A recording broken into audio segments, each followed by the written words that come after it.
Britta, where would you say the innovations are coming from in the industry today? Ooh, that's a good question. Well, they're coming from all over the place. And I think we talked, originally, I forget whether it was on camera or not, but about research as a whole, what research means.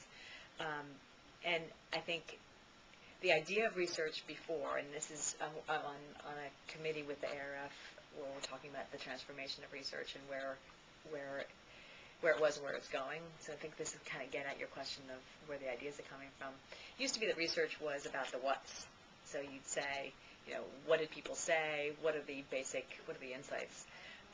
But it was the what. The research would be responsible for delivering the what. And then it kind of morphed more into the so what. Okay, so I learned this. What do I do with it? I think now research, the goal of research is to translate the what's and the so what's into the now what's. So it's a lot about implications.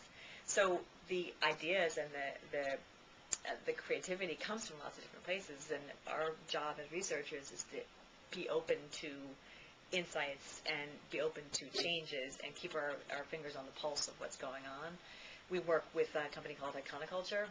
Iconoculture is a company that's very cool the way they track these insights, but they're monitoring behavior across the country through articles, through conversations, and they keep an eye on what's a fad and what's a trend and what the predictions are for the future. They have consumer outlooks that look at across categories, and as researchers, we want to keep an eye on that. So what does that mean to us? What's the growth of millennials?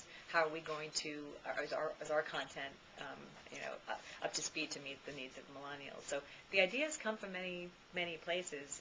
Research, the word research, search over again, it's kind of an interesting way to look at it. I want to change, and I think the ARF is working on this, change the idea of research as being something that's, people sit in the back room with their pocket protectors. Research is the most interesting function out there because we're monitoring what people do, and everyone wants to understand what people do. And I agree. One of the challenges, I think, in research today is agencies are buying on gender and age, the standard demographics, but I sense that research is moving more into the psychographics. Mm-hmm. Are you working very closely with psychographics, and how do you reconcile that with the actual sales process? Mm-hmm. Well, I think your TV background is showing here. Yes, I'm afraid. Because, unfortunately, television has been saddled with limitations when it comes to targeting.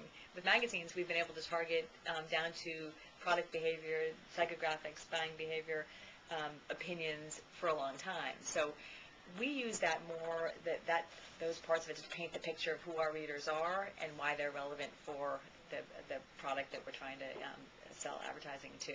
So we're bought a lot on more than just the demographics, and we see it as a benefit. Magazines have the huge benefit of being a targeted medium. You can target specifically who you want, so you're not getting, with television you can run an ad for a product that has an incidence of 2%. I mean, some of the farmer brands have very low incidence, as well as other brands. But with magazines, you can find magazines that reach specifically that product and purchase behavior much easier. That's one of the huge benefits we have.